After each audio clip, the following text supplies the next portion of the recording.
Salam sejahtera Malaysia, terima kasih kerana menonton video-video dalam channel ini. Sebelum kita mula, jangan lupa untuk tekan tombol subscribe, share, like, dan komen. Let's go! Salam sejahtera dan selamat petang kepada semua pendengar terkini dari Mahkamah. AGC tidak merayu keputusan Mahkamah serah semula barangan Najib Rosmah. Berita penuh. Jabatan Peguam Negara AGC mengesahkan ia tidak merayu terhadap keputusan Mahkamah Tinggi untuk memulangkan barang kemas, jam tangan mewah dan beg tangan berjenama bernilai RM80 juta yang disita dari sebuah premis milik OBU Holdings Sendirian Berhad yang didakwa milik bekas Perdana Menteri Datuk Seri Najib Razak dan istrinya Datin Sri Rosmah Mansur. Peguam Negara Tan Sri Idrus Harun ketika dihubungi bernama semalam berkata, AGC tidak mengemukakan rayuan terhadap keputusan Hakim Datuk Muhammad Jamil Hussein pada 14 November 2022. Ya, AGC tidak merayu terhadap keputusan Hakim kerana kami bersetuju dengan keputusan yang arif, kata Idrus menerusi mesej WhatsApp hari ini. Pada 14 November, Hakim Muhammad Jamil memutuskan pihak pendakwaan gagal membuktikan kesemua barangan yang disita oleh polis di Pavilion Residence pada 17 Mei 2018 adalah hasil daripada penyelewengan dana One Malaysia Development Berhad 1MDB. Hakim itu turut menolak permohonan pihak pendakwaan untuk menggantung pelaksanaan keputusan tersebut sementara menunggu rayuan difailkan dan diputuskan oleh Mahkamah Rayuan. Najib dan Rosmah merupakan pihak ketiga dalam permohonan itu. Mana-mana pihak ketiga yang mendakwa mempunyai kepentingan ke atas barangan yang dirampas boleh hadir di mahkamah untuk mengemukakan alasan mengapa barangan itu tidak boleh dilucut hak kepada kerajaan. Pada 2019, pendakwaan memfailkan permohonan pelucut hakkan terhadap OBU Holdings untuk melucut hak barangan tersebut dengan wang tunai berjumlah RM114.164.393 yang didakwa milik UMNO dan Najib. Bagaimanapun kerajaan gagal melucut hak wang itu. Barangan tersebut didakwa hasil aktiviti haram yang dikaitkan dengan skandal dana 1MDB, disita di bawah Akta Pencegahan Pengubahan Wang Haram, Pencegahan Pembiayaan Keganasan dan hasil daripada aktiviti haram 2001.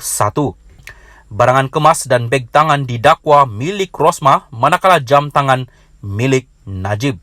Berita ini dipetik dari Malaysia Kini.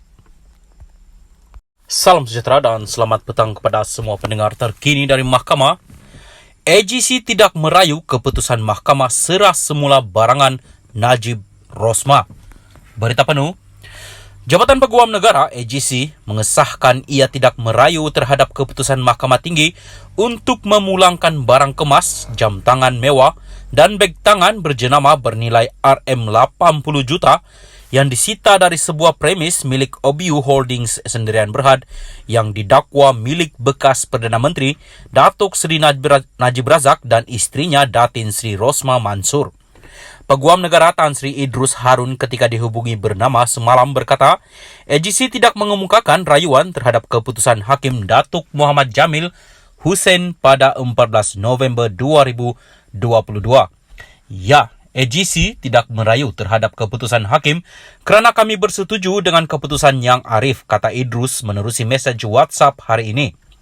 Pada 14 November, Hakim Muhammad Jamil memutuskan pihak pendakwaan gagal membuktikan kesemua barangan yang disita oleh polis di Pavilion Residence pada 17 Mei 2018 adalah hasil daripada penyelewengan dana One Malaysia Development Berhad 1MDB.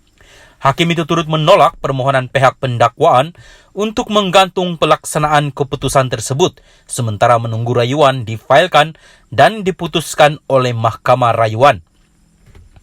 Najib dan Rosmah merupakan pihak ketiga dalam permohonan itu. Mana-mana pihak ketiga yang mendakwa mempunyai kepentingan ke atas barangan yang dirampas boleh hadir di mahkamah untuk mengemukakan alasan mengapa barangan itu tidak boleh dilucut hak kepada kerajaan. Pada 2019, pendakwaan memfailkan permohonan pelucut hakkan terhadap OBU Holdings untuk melucut hak barangan tersebut dengan wang tunai berjumlah RM 114,164,393 ringgit 44 sen yang didakwa milik UMNO dan Najib. Bagaimanapun, kerajaan gagal melucut hak wang itu. Barangan tersebut didakwa hasil aktiviti haram yang dikaitkan dengan skandal dana Wan MDB, disita di bawah Akta Pencegahan Pengubahan Wang Haram, Pencegahan Pembiayaan Keganasan dan hasil daripada aktiviti haram 2001. Barangan kemas dan beg tangan didakwa milik Rosmah, manakala jam tangan milik Najib. Berita ini dipetik dari Malaysia Kini.